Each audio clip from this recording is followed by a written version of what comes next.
So welcome back students. So in the previous video of this chapter we have covered the two topics, right? So in this video we will cover the rest part of this chapter. So now let's start. Conquest of the other regions. The British gradually took control of India and they introduced various policies which established their supremacy in India. Okay, so some of the policies are subsidiary alliance. So it was a policy which was introduced by Lord Wellesley, and who was the Governor General of India from 1798 to 1805. Okay, so he introduced this policy. So this policy stated that the Indian rulers would maintain British armies in their kingdom and pay for their maintenance. So according to this policy, Indian rulers have to maintain British armies in their kingdoms. Okay, in their kingdoms they have to maintain the British armies, and also they have to pay for their maintenance. So whatever the expense of their maintenance is there, they have to pay it. The next one is doctrine of lapse. So it was introduced by Lord Dalhousie. It stated that if a ruler or a king of a state died without a natural heir, that state would be taken over or annexed by the British. So if a ruler died without leaving any person who is legally entitled the property, okay, or the rank of the other person who died, then kingdom will be taken by the British. Okay, so these are some policies. The British were quick to realize that Indian kingdoms were divided and embroiled conflicts with each other. So embroiled means engaged. British took advantage of these situations and used the policy of divide and rule in order to conquer a number of these kingdoms. So British took the advantages of this conflict and used their policy of divide and rule so that they can conquer a number of these kingdoms. However, a few strong kingdoms like Marathas, Mysore and Punjab stood in their way of absolute dominance. However, they were ultimately defeated and annexed by the British. Though they fought many wars, but at the end they were defeated. Okay, and they were annexed by the British. By 1850, the British had been successful in setting up their political rule across the whole of India. Okay, they have a full control over India. Discontent among the people of India. The strict laws and regulation imposed by the British led to dissatisfaction among the Indian rulers, weavers, farmers and soldiers. Means the Indians were not satisfied with that laws and regulation. Okay, they all felt exploited and suffered at the hand of the British. So some examples have been given, like the farmers had to pay heavy taxes even during the time of famine. They were forced to grow cotton and indigo. Why? Because indigo was a cash crop which is grown for dyeing the machine-made cloth in England. This helped the East India Company earn huge profits. They saw their profits only. Okay, and they forced the farmers to produce indigo cotton. Okay. Now the next is the raw material for making clothes was taken from India. The British purchased it at a very low price and the finished product was then sold back in the Indian markets. So what the British do, they take the raw materials from India, okay, they made the finished product and then again they sold that product at a very high price in the Indian markets.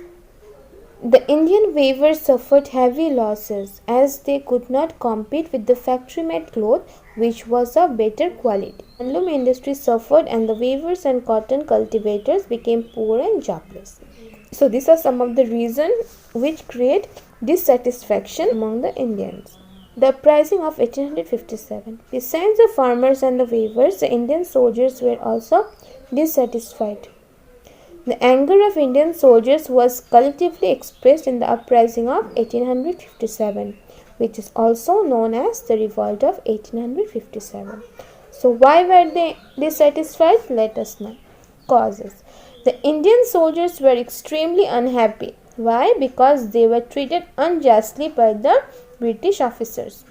They were not promoted and were also paid less salaries as compared to the British soldiers. So there was a discrimination. Okay, there was inequality. However, it was the introduction of Enfield rifle that finally led to the revolt. Why? Because to load this rifle, the soldiers had to bite off the outer covering of the cartridge. Cartridge means bullet or shell. So it was rumored that it was spread, news spread that it was greased with the fat of either cow or pig.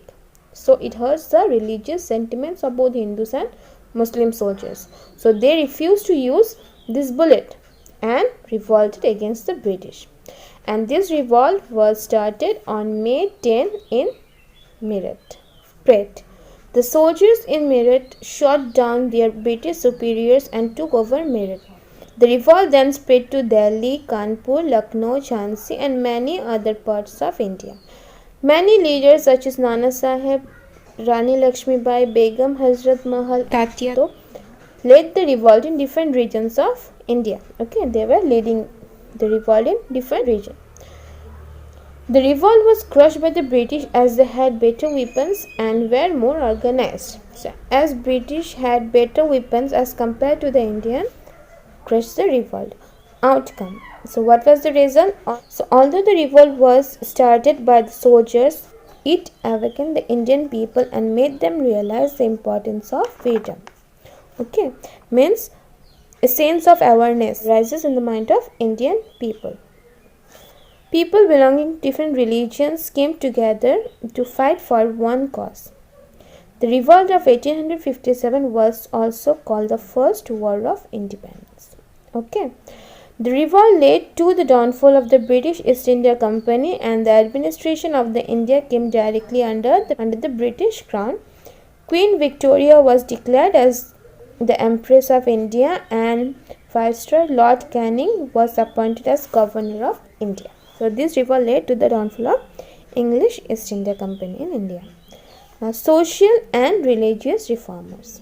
So now we will learn regarding some of the social and religious reformers. Now the first is Raja Ram Mohan Rai. So he was born on August 14, 1774. He brought about remarkable reforms in India during the 18th century. So he advocated the abolition of sati and child marriage. So sati is a Hindu practice of a widow throwing herself on her husband's funeral pyre. Means the widow also have to burn herself. She wanted Indians to learn English, Latin, science, mathematics and geography. During those days, the press was controlled by the government. One had to take permission to publish articles. Means have to take permission before publishing any article. Raja Ram Mohan Rai protested against this and started the freedom of speech and the press. So Raja Ram Mohan Rai protested against this. He also established the Brahmo Samaj, which did not believe in idol worship and was against the evil caste system.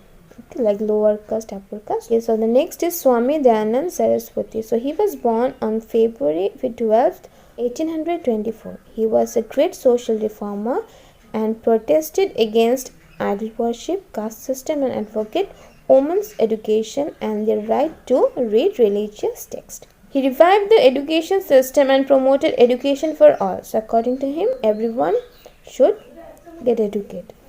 On April 7, 1875, he founded the Arya Samaj in Mumbai.